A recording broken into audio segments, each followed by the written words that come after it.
This is for all the vegans out there, or everyone trying to have more of a vegetable or plant-based diet. We've got Lauren Toyota here. The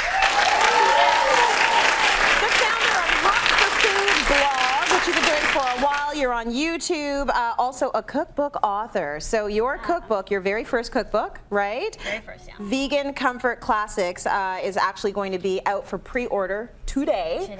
So congratulations to you for that. Thank you. You know, a lot of people think vegan and they think, oh my gosh, I just want to take a nap. It's so boring. Like, vegan means I have no options. I'm going to be eating a cucumber every day for lunch. Yeah. You're here to sort of bust that myth, and your cookbook is very much about being exploratory and all the ideas out there for vegans. Definitely, and I really focus on comfort food, hence the name of the book, because we really want to eat tasty food. We want to eat crispy food, creamy food, sweet food, and salads are okay, but I don't eat salads. I try to take vegetables and transform them into other things so that they're more palatable and they're familiar to people who aren't vegan. Right, yeah. Okay, so there are a lot of ideas out there for what you can do. Are you into smoothies? Are you having like a smoothie 5 times a day like people think vegans do? No, you don't need to blend your food into baby food. You can eat, like today what I'm going to show you is deep fried, and it's delicious. It tastes like you bought it in a restaurant, but you can make it very easily at home. Okay, so what we are going to make, actually, crispy crabless cakes. Yeah. And I mean, I say deep fry everything. Me too. Me too. It doesn't matter what it is. As soon as it's deep fried, it smells amazing. It tastes amazing. These smell great. So how do you make them? Yeah, and I think as long as it's vegetables, then that's your balance, right? You're deep frying vegetables, it's fine. So these crabless cakes are actually made with marinated artichokes, which you can find where all the vegetables are in the grocery store. So they're marinated in a brine and an oil, and you chop them up and they look similar to crab meat, and once they're cooked inside, you'll see. I actually just want to get some of these kind of going so you can have a nice hot crispy one. These have already been fried, but you can reheat them like this and get them crispy again. Okay, I thought maybe this was a double fry kind of recipe. Well, you know what? Double frying, actually, it worked out really well there. Yes. Yeah, they're going to be really crunchy for you. But a good way to rewarm them up as well. So it's just a few simple ingredients. So you chop up the marinated artichokes like that. Okay. And then I'm just going to go ahead and throw stuff in. Oh my gosh, go for it. Yeah, this is chickpea flour. So here people don't think vegans get protein, but chickpeas are high in protein, and here they are in a flour form. So you don't find it difficult then to get your protein up there? There's many different ways that you do it, right? There's protein in everything, which is also another misconception. People think just meat and dairy have protein, but there's protein in every vegetable. Yes. And there's actually a chronic problem with people overeating protein. You don't need as much as you think that you do. We've kind of been fibbed to a little bit. We've been programmed to think protein, get it in. But you're right, there's protein in almost anything So that was you're eating. some chopped celery and some chopped shallot. Okay. The only key with this is making sure everything's very finely chopped, and that's how the cakes are going to hold their shape and form. Okay. You're adding a little bit of the marinade from the jar of artichoke, so that's where some of your liquid is coming from. As well as just a little bit of lemon juice. That's going to give it, you know, a nice tang and a brightness. Yeah. And then we're adding coconut sugar, but you could add regular brown sugar or regular sugar. It just needs a bit of sweetness to balance it out.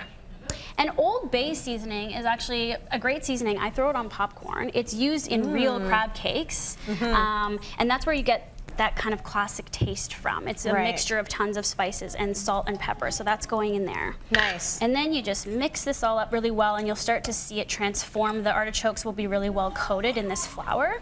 And it'll start to look more and more like crabs. So how long have you been vegan for? Over 7 years now. Over 7 years. Did you find it difficult in the beginning, or was it never difficult for you?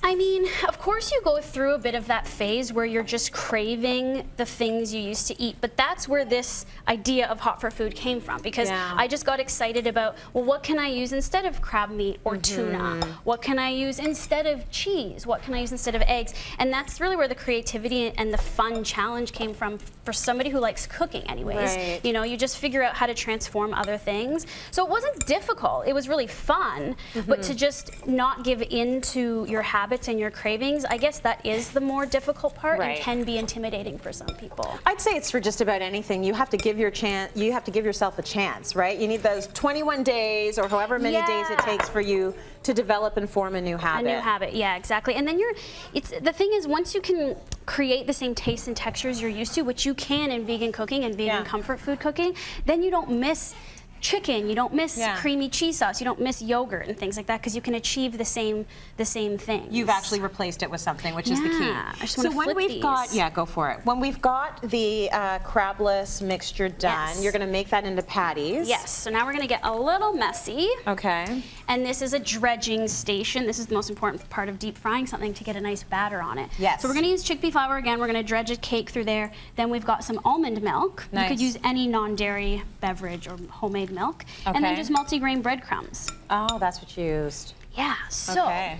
about 1/4 cup. Yep. And so there's no egg, there's nothing in here. All that's binding it is that chickpea flour, really.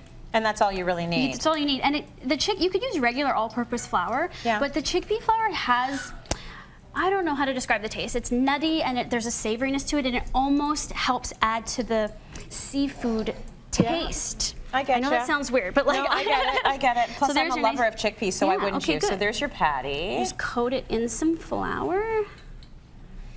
And then then a bit of- submerge in there, and you Yeah. got to make sure it soaks through, so you'll see that the flour gets nice and wet. And you like to stick to the almond milk. Any other nut milks, or do you not? Does it not matter? A cashew milk would be great, or a Yep. soy milk. It's a little thicker than an almond milk. Yep. But this works as well, and it's light, Nice. So this is how it gets messy, but you gotta have a wet hand and a dry Yes. hand, right? That's You the notice I'm trick. letting you do all the I know, dirty work? you can't I'll get just dirty, you have more watch. stuff to do. All right, and then we go into the hot oil. And I Which don't is think people lovely should be and intimidated waiting. by this. This is a shallow fry. It's not a ton of oil, and when you deep fry, the oil's not seeping into the food. Right. It's evaporating and making it crispy. So people shouldn't be So- afraid of frying, really. Finally, we have these Yeah. ones that are done already. You've also made a bit of a sauce for them. What is in the sauce? Okay, so this is vegan mayo. You can make your own vegan mayo at home with vegetable oil, and you can whip it, or you can buy products on the market now. They're pretty Okay. much available in all the major grocery stores. There's horseradish to give it some spiciness, and fresh dill and lemon juice and garlic. Oh, and that's it? That's all That's that's in it, there? Oh yeah. my gosh.